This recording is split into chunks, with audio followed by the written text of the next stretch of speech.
Já se faz presente aqui nos estúdios da São Francisco, 97.7 FM, o deputado federal Rubens Ottoni, do Partido dos Trabalhadores, e também a professora Maria Geli Sanches, que já foi vereadora, ex-vereadora aqui na nossa cidade, foi candidata inclusive ao Senado na última eleição, sendo inclusive muito bem votada naquela oportunidade, e foi diretora, inclusive, né, da Faculdade Raízes, não é isso?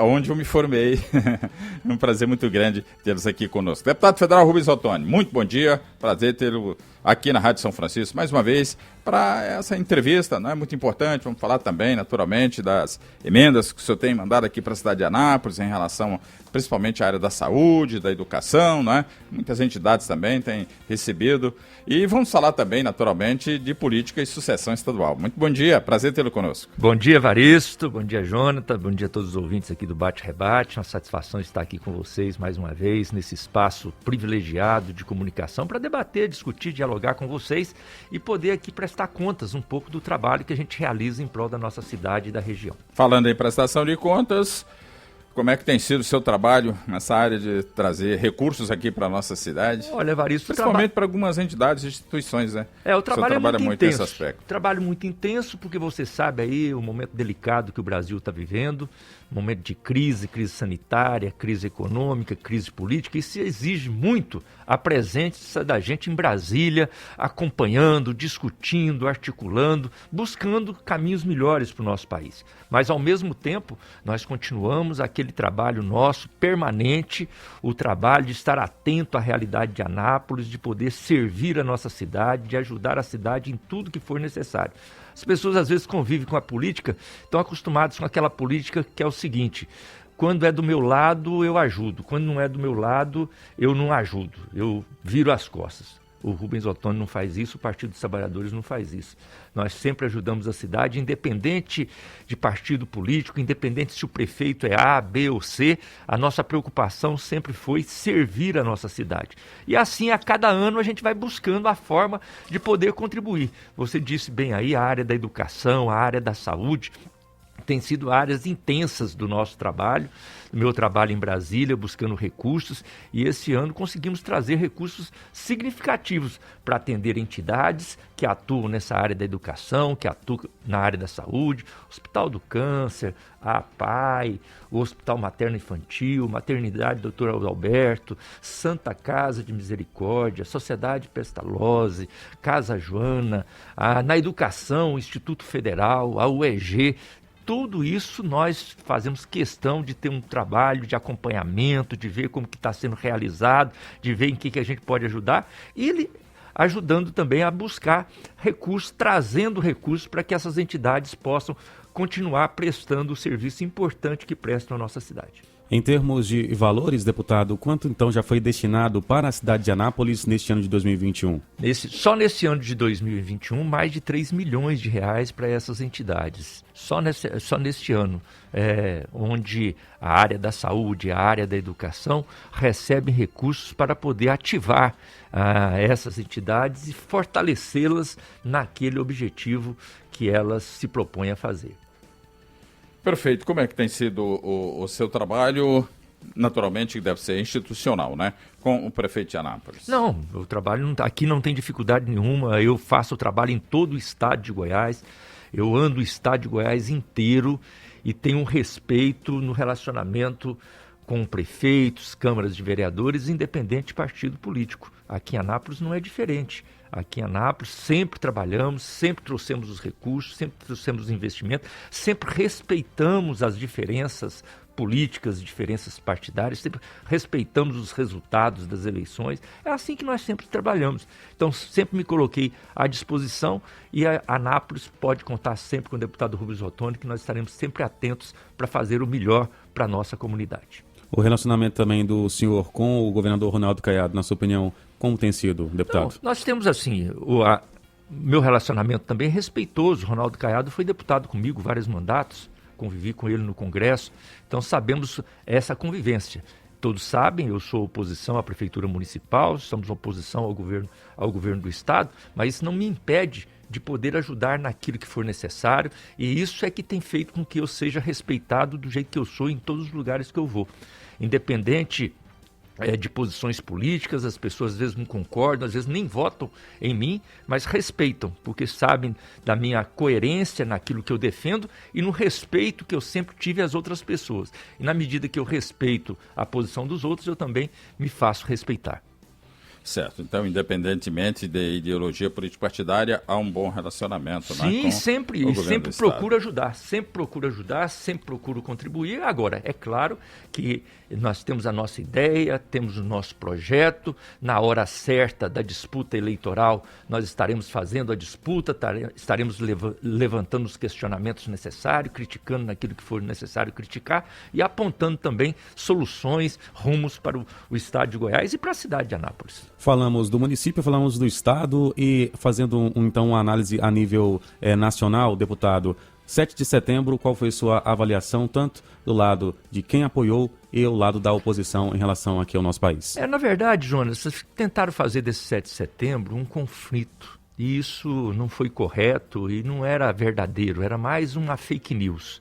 Na realidade, por exemplo, você falou de um lado e de outro, porque foi essa visão que eles criaram. Do nosso lado, nós estávamos no 7 de setembro fazendo uma manifestação que já tem 27 anos, Evaristo. 27 anos, é o Grito dos Excluídos, uma iniciativa da igreja, trabalho com o movimento popular, com o movimento sindical, e que nós sempre apoiamos. Então, o Grito dos Excluídos é em defesa dos excluídos, das excluídas, em defesa da vida. Né? E esse ano, defender a vida no Brasil, defender os excluídos, defender vacina, defender emprego, né? Garantir emprego para as pessoas. E é claro, todos estão vendo que com esse governo que aí está, governo federal, não vai chegar em lugar nenhum e não vai ter emprego, não vai ter vacina, não vai ter situação boa, não vai ter apoio para os excluídos. Então, fora Bolsonaro, acabou sendo presente também nesse grito dos excluídos. Agora, do lado do presidente Bolsonaro, ele tentou fazer do 7 de setembro uma oportunidade para ele mostrar a força que ele não tem. Eu digo a vocês que o barulho que Bolsonaro fez no 7 de setembro foi um barulho não de força, mas um barulho de fraqueza, barulho de quem está desesperado para mostrar para as pessoas que ele não está perdendo força. Mas, na verdade, está sangrando em praça pública, está perdendo apoios significativos no seu próprio meio, né? Inclusive na semana do 7 de setembro, manifestações, notas da FEBRABAN, Federação dos Bancos, do agronegócio, que são setores que estão diretamente ligados com o governo Bolsonaro, questionando as suas próprias iniciativas. Então é uma demonstração de fraqueza de quem perde força, mas tenta mostrar que está tudo bem. Então o 7 de setembro foi usado para isso, mas nós não entramos nessa polarização, fizemos a nossa manifestação, o que nós queríamos fazer, em defesa da vida, em defesa do emprego, em defesa dos excluídos e excluídas. Bom, agora em relação à sucessão estadual, deputado, porque estamos nos aproximando de mais um período eleitoral, não é? Teremos as eleições agora em 2022 para deputado estadual, deputado federal, senador da República, não é? Presidente da República, governo do Estado, não é?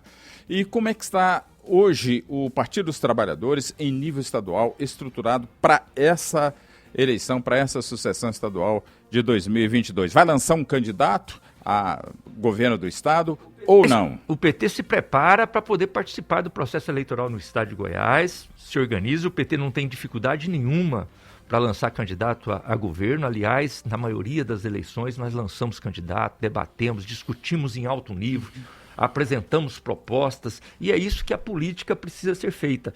Cada um apresentar suas propostas, as suas sugestões, contribuir para o avanço das ideias. E nós sempre fizemos isso, e fizemos bonito, né? Em 2014 nós tivemos a candidatura do Antônio Gomide para governo, né? Representando aqui a nossa cidade. Em 2018, a professora Kátia nos representou muito bem também na eleição para governo. Então nós não temos dificuldade nenhuma de poder lançar o candidato a governo. Agora, a nossa prioridade é a eleição nacional, onde nós estamos já empenhados para podermos fazer que a candidatura do Lula seja uma candidatura vitoriosa. Isso vai nos levar também a uma possibilidade de diálogo com outras forças políticas, com outras candidaturas, caso tenha alguma candidatura a governo aqui em Goiás que tenha condição de caminhar e dar apoiamento à candidatura nossa nacional, nós estaremos abertos a esse diálogo.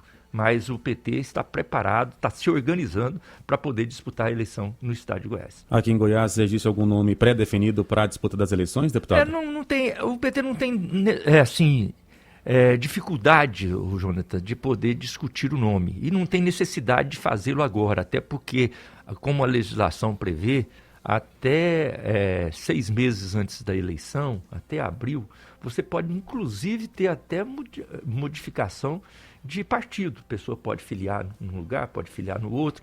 Então, muita coisa pode acontecer até abril. Então, nós não temos nenhum interesse de ir definindo agora. Mas nomes não faltam. Nós temos, eu já citei aqui o Antônio, já citei aqui a Kátia, tem a Adriana, tem a Marina, tem o Pedro Wilson, tem vários nomes que já tiveram a oportunidade de disputar, seja para governo, seja para Senado, e que são nomes que, com certeza, caso tenha necessidade, estarão à disposição do partido para essa disputa. Agora em Anápolis são 7h59. Na sequência, após o intervalo comercial, nós retornaremos então com o deputado federal Rubens Ottoni, do Partido dos Trabalhadores. Agora em Anápolis são 8h04, 8h04. Retomamos então a nossa entrevista aqui com o deputado federal Rubens Ottoni, do Partido dos Trabalhadores, está presente aqui nos estúdios da São Francisco 97.7 FM. Deputado, estamos já na reta final dos trabalhos, não é? Da Comissão Parlamentar de Inquérito da Covid-19 e retorna naturalmente às atividades a partir de hoje, não é isso? E deve fechar, inclusive, um relatório. E eu já te pergunto, a CPI da Covid-19, ela esquenta, então, os bastidores políticos a partir de agora? Não tem dúvida nenhuma. A CPI da Covid no Senado, ela tem cumprido um papel muito importante para o nosso país. Por quê? Porque você sabe aí as consequências que nós estamos vivendo no Brasil do descaso e da omissão do governo federal no trato da pandemia. A gente sabe que a pandemia não está só no Brasil, ela bateu no mundo inteiro, mas aqui no Brasil acabou tendo consequências maiores justamente porque o governo não se preparou, não se organizou, menosprezou a pandemia, teve a oportunidade de arrumar UTIs, teve a oportunidade de comprar respiradores a mais, de garantir testes para os municípios, mas não fez. E quando a ciência fez a parte mais difícil, que foi inventar a vacina, o governo também não se organizou para comprar a vacina no tempo hábil.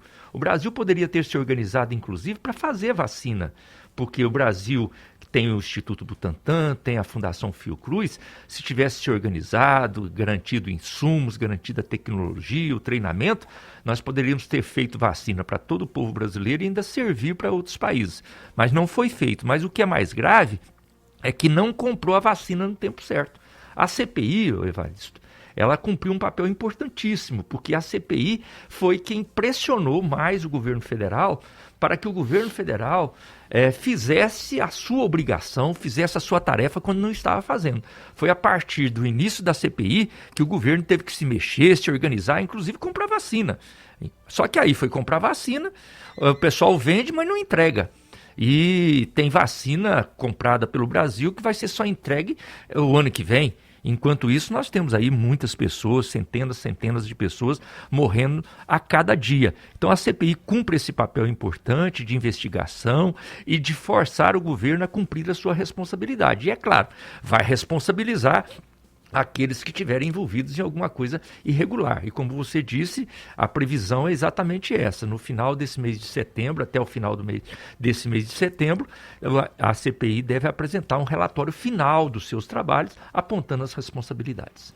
Certo, agora a CPI não tem poder de polícia, né? Exatamente, ela faz a investigação. Ela faz a investigação. Ela faz a investigação e encaminha para o judiciário. Encaminha isso para o judiciário. Exatamente. E o que é que a gente pode prever em relação ao resultado dessa CPI? Olha, eu diria que a CPI já cumpriu o seu papel. Eu acho que, por si só, é isso que eu falei agora. Por si só, ela já fez um papel importante, que foi obrigar o governo federal a fazer pelo menos parte da sua obrigação. Porque mesmo com a CPI, ele não fez tudo. Mas isso a CPI forçou, o governo teve que se desinstalar, o Ministério da Saúde teve que se mexer, muitas outras cobranças foram feitas através de outros órgãos. Então, por si só, eu diria que a CPI, pelo que já foi realizado, ela já cumpriu um papel importantíssimo para que nós avançássemos no enfrentamento da pandemia. Agora, cabe a ela, na sua investigação, apresentar um relatório e, como você disse bem, não cabe à CPI fazer julgamento e condenar ninguém, mas ela vai apontar os resultados dessa investigação, e aí o judiciário, sim, jogando luz sobre isso, vai apurar responsabilidades e punir, se for o caso, se tiver alguém para ser punido.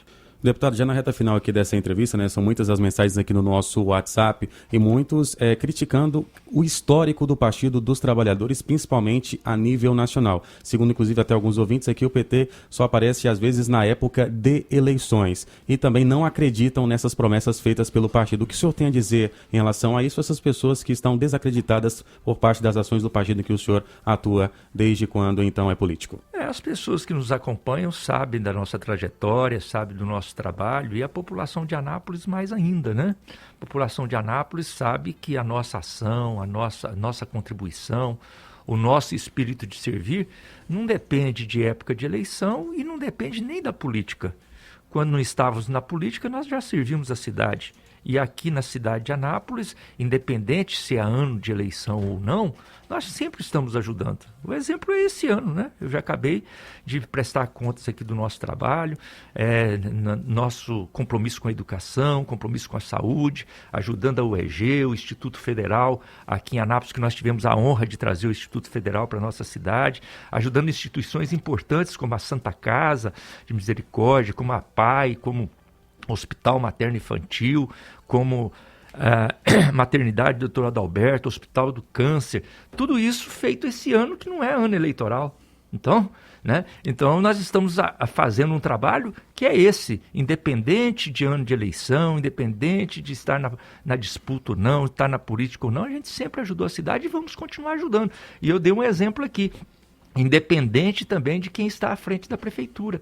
Se a prefeitura é do partido A, B ou C, nós não temos preocupação também. A gente ajuda com o maior prazer, porque a gente quer ajudar a cidade. Então esse é o espírito meu, é o espírito das lideranças do Partido dos Trabalhadores, nosso deputado Antônio Gomide, os nossos vereadores, o Lisier e o Marcos Carvalho na Câmara. Nós trabalhamos assim, nós trabalhamos com o espírito de servir, com o espírito de ajudar a comunidade. Então é isso que a população de Anápolis sabe, e é claro que aqueles que têm a crítica a gente respeita, mas a população sabe muito bem qual é a nossa postura e o nosso jeito de trabalhar. Deputado federal Rubens Ottoni, muito obrigado pela sua presença aqui no programa Bate-Rebate, atendendo o convite da nossa produção, estava aqui conosco, né, conversando sobre política também, e principalmente, naturalmente, né, e também no que se refere às suas emendas trazidas aqui para a cidade de Anápolis. Sucesso no seu trabalho, muito obrigado. Eu que quero agradecer a vocês, parabéns aí pelo excelente trabalho de jornalismo.